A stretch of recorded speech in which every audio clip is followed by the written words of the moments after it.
एक राजा था जिसकी 4 पत्नियां थी। वो राजा अपने चारों पत्नियों से प्यार तो करता था, लेकिन चौथी पत्नी को सबसे ज्यादा प्यार करता था। हमेशा उसके लिए कुछ उपहार लाता, उसकी खुशी का पूरा ध्यान रखता, महंगे महंगे तोहफे देते रहता। साम्राज्य में सबसे बेहतरीन चीजें वो उस चौथी पत्नी को दे दिया करता था। उसी राजा की तीसरी पत्नी बहुत खूबसूरत थी, इसलिए वो उसका इस्तेमाल करके पड़ोस के राज्यों में दिखावा करता। वो उससे सिर्फ इसलिए प्यार करता था क्योंकि उसकी मदद से वो पड़ोस के राज्यों के राजाओं को जलाता रहता था। उसी राजा की जो दूसरी नंबर की पत्नी थी, वो बहुत अच्छी थी, शांत स्वभाव वाली थी और गुणों से संपूर्ण थी। जब भी राजा को अपने राज्य में कोई बड़ी समस्या का सामना करना पड़ता था या कोई बड़ी मुसीबत में होता और उसे फैसले लेने में दिक्कत होती, तब वो राजा दूसरी नंबर की पत्नी के पास जाता और वो इतनी बुद्धिमान थी कि बहुत आसानी से राजा की बड़ी से बड़ी समस्या का हल बताकर राजा को खुश कर देती। अब राजा की जो पहले नंबर की पत्नी थी, वो बहुत वफादार, बहुत ही ईमानदार थी। वो हमेशा राजा की सेहत का ध्यान रखती, राजा की संपत्ति की रक्षा करती और हमेशा उसको राजा के सेहत की फिक्र रहती। लेकिन राजा इस पत्नी के मामले में बहुत ही नादान था। राजा इस पहली पत्नी को शायद ही कभी नोटिस भी करता।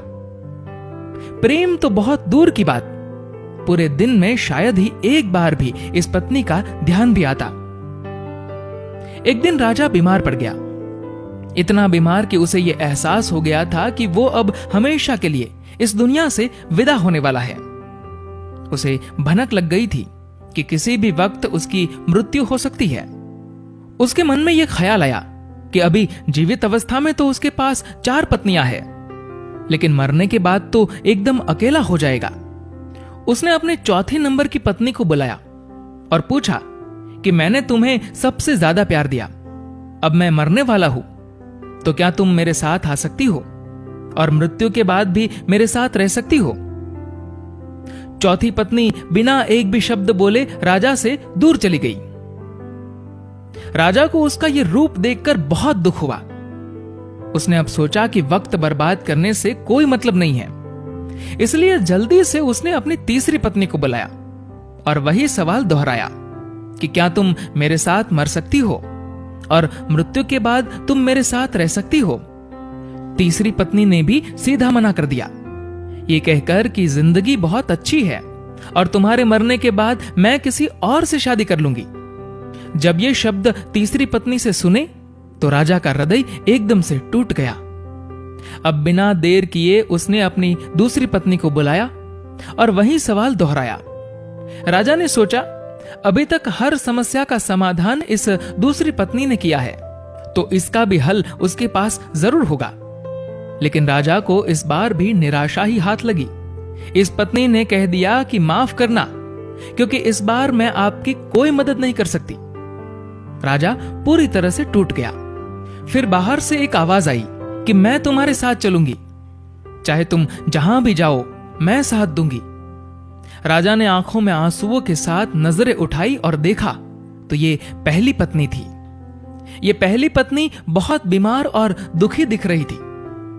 राजा ने कहा, शायद मुझे तुम्हारी देखभाल ठीक से करनी चाहिए थी, मैंने तुम्हारा ध्यान नहीं रखा। जिंदगी का सच यही है, हम सबकी भी 4 पत्नियां हैं। चौथी पत्नी है हमारा शरीर। पूरी जिंदगी सजाकर रखते हैं, लेकिन मृत्यु पर यह हमें छोड़ देता है। तीसरी पत्नी है हमारी संपत्ति और हमारा पद। जब हम मरेंगे तो यह सब किसी और के पास चला जाएगा। दूसरी पत्नी है हमारा परिवार, हमारे दोस्त, हमारे रिश्तेदार। चाहे वो हमसे कितना भी प्यार क्यों ना करते हो, लेकिन मृत्यु पर वो सिर्फ श्मशान तक साथ देंगे।